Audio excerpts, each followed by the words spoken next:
صدقني المعاناة نعانوا فيها من بلدية، وكان اللي يجي يتكلم يقول لك برا يمشي يحكي للرئيس، برا يحكي مع الرئيس، برا يحكي مع الرئيس. إيران درا سيد قيس سعيد هو معناها هو نحن أمن الغذائي في يده هو، المواطن في يده هو، كل شيء في يده هو، يخلي المواطنين تاعو جعانين. أنا شوف ايش نبيع يعني، نبيع في كعبة شاباتي، ما عندي ما نبيع معناها.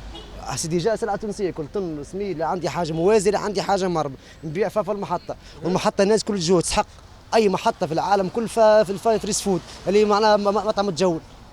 اش عندي بروته متزوله، نخدم بالي على خاطر صغاري، عندي كراو، عندي مصاريفي، عندي زوج صغار، حكم لازم تجي تحكي مع بلديه يقول لك ايش احكي مع الرئيس. فكون دبوسه